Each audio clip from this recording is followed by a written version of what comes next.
వీక్షకులందరికీ నమస్కారం. టెక్నాలజీలో ప్రతిరోజు మార్పులు చోటు చేసుకుంటూ ఉన్నాయి. ఐటీ వచ్చిన తర్వాత అనేక సదుపాయాలు ప్రజలు అనుభవించారు. గడిచిన 4 దశాబ్దాలుగా ఐటీ సేవలు విస్తృతమయ్యాయి.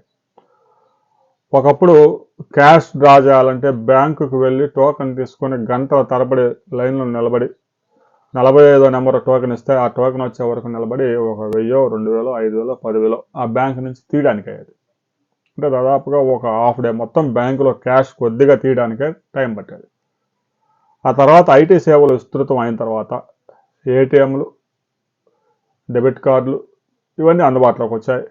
క్యాష్ తీయటం అంటే 3 నిమిషాల పనిగా మారిపోయింది. ఇక బ్యాంకింగ్ ఆన్లైన్ సేవలు వచ్చిన తర్వాత బ్యాంకుకి క్యాష్ డ్రా చేయడానికి కానీ క్యాష్ వేయడానికి కానీ వెళ్ళే పరిస్థితి లేదు. వేరే ఇతరత్ర ఏదైనా పనులు ఉంటే తప్ప చాలా వరకు సేవలన్నీ ఆన్లైన్లోనే అందిస్తూ ఉన్నారు. ఇది కేవలం ఒక బ్యాంకింగ్ రంగానికి సంబంధించింది మాత్రమే కాదు. ఐటీ టచ్ చేయని రంగమే లేదు. రైల్వేలైనా, బ్యాంకింగ్ అయినా, వ్యవసాయం అయినా, వైద్యం అయినా, విద్య అయినా, ఏ రంగమైనా, ఏవియేషన్ అయినా, స్పేస్ అయినా, ఎలాంటి రంగమైనా కూడా ఐటీ ఆ రంగంలో పనులను సులభతరం చేసింది. అయితే ఇప్పుడు ఆ ఐటీ ఉద్యోగానికి ఆర్టిఫిషియల్ ఇంటెలిజెన్స్ ఎసరు పెట్టబోతా ఉంది. ఐటీఈఎస్ ఉద్యోగాలు రాబోయే కొద్ది రోజుల్లో కనుమరుగు కాబోతా ఉన్నాయి అనేది మేధావులు చెప్తా ఉన్నారు. కోడింగ్ రాసే లక్షలాది మంది ఉద్యోగాలు ఇప్పటికే ఊడిపోతా ఉన్నాయి. గూగుల్ లాంటి ప్రపంచ ప్రఖ్యాత సంస్థ కూడా వేలాది మంది కోడింగ్ రాసే ఐటీ ఎంప్లాయీస్ని తీసిపడేసింది.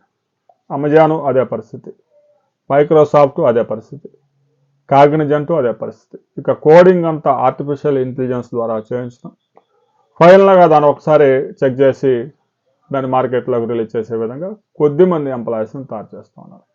అందుకే ఆయా సంస్థలు ఇప్పటికే హెచ్చరికలు జారీ చేసినాయి. ఆర్టిఫిషియల్ ఇంటెలిజెన్స్ టూల్స్ కనుక నేర్చుకోకపోతే మీ ఉద్యోగాలు రాబోయే రోజుల్లో ఊడిపోతాయి. దానికి మీరు సిద్ధంగా ఉండండి. ఐటీ ఉద్యోగాలు ఎక్కువ రోజులు కొనసాగే అవకాశం లేదు. కొత్తగా ఉద్యోగాలు కూడా జనరేట్ అవ్వడం లేదు.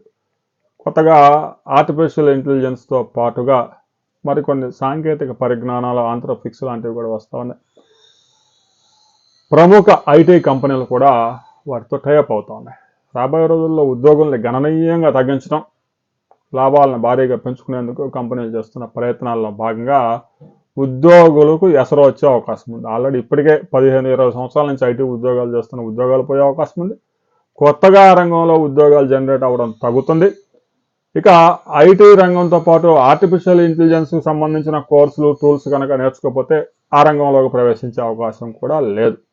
రాబోయే రోజుల్లో బీపీఓ సేవలు, ఐటీ సేవలు దాదాపు కనుమరుగు కాబోతా ఉన్నాయి.